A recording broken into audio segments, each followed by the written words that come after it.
पाकिस्तान की हालत तो आप जानते ही हैं। एक ऐसा कंगाल मुल्क जिसके पास ठीक से खाने के लिए आटे तक का इंतजाम नहीं है। आवाम के लिए 2 वक्त की रोटी जुटाने में नाकाम मुल्क अब भारत से जंग लड़ने के लिए उछल कूद कर रहा है। लेकिन उसकी हकीकत यह है कि उसके पास गोला बारूद तक नहीं, तोप चलाने के लिए गोला नहीं है और बात करते हैं परमाणु बम चलाने की।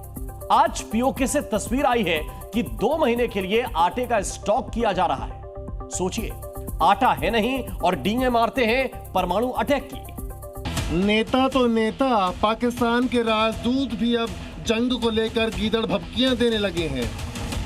ऐसा लगता है जैसे पूरे पाकिस्तान के पानी में परमाणु वाली भांग घुली है, जिसे रूस में बैठे पाकिस्तान के राजदूत ने भी चख लिया है। तभी तो भारत में एटम बम गिराने की धमकी दे रहा है।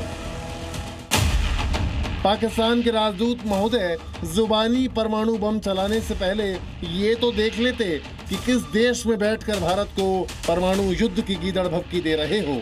क्या भूल गए हो कि 1971 की जंग में जब पाकिस्तान के 2 टुकड़े किए थे, तब रूस मजबूत दोस्त की तरह भारत के साथ खड़ा था। 54 साल पहले पाकिस्तान की मदद के लिए अमेरिका आने वाला था, लेकिन रूस ने भारत के साथ स्टैंड लेकर उसे जंग से दूर कर दिया था। तो रूस में बैठकर भारत को गीदड़ भभकी देने की भूल पाकिस्तान को महंगी पड़ सकती है, क्योंकि धमकीबाज पाकिस्तानियों की कब्र खोदने के लिए खुद कश्मीरी तैयार बैठे हैं। इसी से तो कब्र खोदेंगे, उनकी कब्र खोदेंगे, इसी से तो खोदते हैं ना। ये दौर कुहाड़ी है जिन्होंने हमारे यहाँ संदूर मटाए हैं। बस मोदी जी, आपके इशारों की इंतजार है। खून बहा देंगे, एक एक को काटेंगे यहाँ पर। पाकिस्तानियों को जुबानी एटम बम चलाने की नौबत इसलिए आई है क्योंकि कटोरे में गोला बारूद खत्म होने वाला है। सूत्रों के मुताबिक पाकिस्तान के पास युद्ध के लिए केवल 4 दिन का गोला बारूद बचा है। मतलब अगर भारत से जंग लड़ेगा तो पाकिस्तान 4 दिन से ज्यादा टिक नहीं पाएगा। बिना गोला बारूद के पाकिस्तान की तोप और रॉकेट लॉन्चर सिर्फ शोपीस बनकर रह जाएंगे।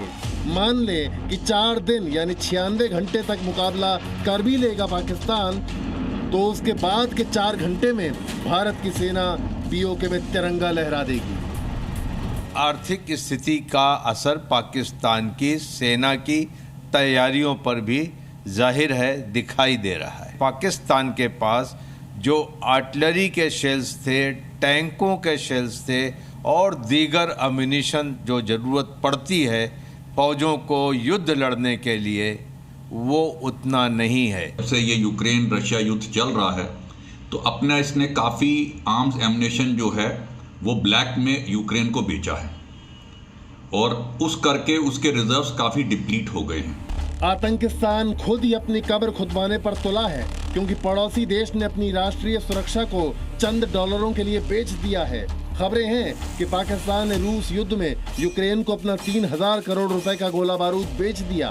फरवरी से मार्च 2023 के बीच पाकिस्तान ने 42,000 रॉकेट, 60,000 तोप के गोले और 1,30,000 दूसरे रॉकेट यूक्रेन को दिए थे।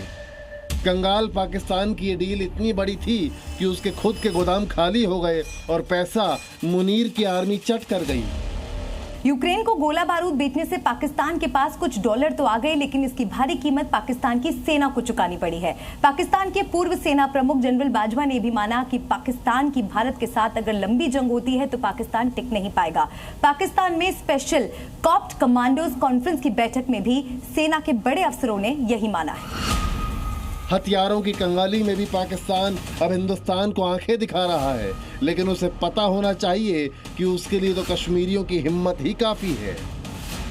मारेंगे भी और बाहर उनको नहीं फेंकेंगे, उनकी कब्र खोदेंगे, कब्र उनकी खोद के यहाँ दफन करेंगे। उनको कुठाई तो कब्र खोद देंगे, क्या खोद, जैसे मौका आएगा कब्र खोद देंगे। ये मारेंगे और ये कब्र खोद देंगे कह रहे हैं। बिल्कुल, हम तैयार हैं। उसमें डाल देंगे तो काम, हम उनको मारेंगे, ये कब्र खोद के रखेंगे, उसमें डालेंगे तो काम खत्म। कश्मीरियों का गुस्सा इसलिए हाई है क्योंकि पाकिस्तान ने सीज फायर का उल्लंघन कर 8 जगहों पर पुंछ, राजौरी, मेंढर, नौशेरा, सुंदरबनी, अखनूर, कुपवाड़ा और बारामूला में गोलीबारी की। पिछले 10 दिन में 33 बार वो ये हिमाकत कर चुका है, जिसका भारतीय सेना मुंहतोड़ जवाब दे रही है। लेकिन फायरिंग से सीमावर्ती गांव वालों को परेशानी होती है। भारत इस बार कल्पना से भी बड़ी सजा देने को तैयार है, लेकिन पानी पर अटके पाकिस्तानी रक्षा मंत्री जुबानी गोलीबारी से आगे नहीं बढ़ पा रहे हैं। पाकिस्तानी कब्जे वाले कश्मीर में आतंकियों को हटाने के बाद इस्लामाबाद की सरकार विदेशी मीडिया को लेकर आ रही है। यानी पहलगाम हमले के 13 दिन के बाद आतंकियों को शिफ्ट करने के बाद पाकिस्तान अपना प्रोपेगेंडा शुरू कर रहा है, लेकिन पहले पीओके के लोगों के लिए आटे दाल के इंतजाम में लगा है। ये तस्वीरें पीओके में आटे की सप्लाई बढ़ाने की है। पीओके में अगले 2 महीने के लिए आटे का स्टॉक किया जा रहा है। पीओके के लिए 1 अरब पाकिस्तानी रुपए का फंड भी बनाया गया है, जिससे एलओसी के आसपास के इलाके में आटे और दवाओं की खरीद होनी है। लेकिन इस बार भारतीय सेना के ऑपरेशन पीओके से कोई नहीं बचेगा। आतंकी अड्डे भी ध्वस्त होंगे और पीओके में तिरंगा भी लहराया जाएगा। जम्मू कश्मीर से प्रमोद शर्मा के साथ ब्यूरो रिपोर्ट, जी मीडिया। भारत से जंग के सपने देखने वाला पाकिस्तान तो पीओके में आटे की व्यवस्था कर रहा है। गोला बारूद तो उसके पास है नहीं, लेकिन हिंदुस्तान की तैयारी जबरदस्त है। भारत के पास लगातार युद्ध लड़ने के लिए करीब 20 दिनों का गोला बारूद मौजूद है।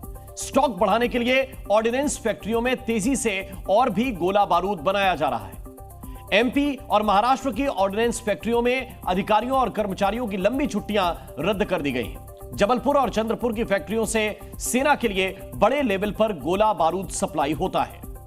यानी भारतीय सेनाएं अपना हथियार गोदाम 100% फुल कर रही हैं, ताकि वक्त आने पर आतंकिस्तान को भस्म किया जा सके।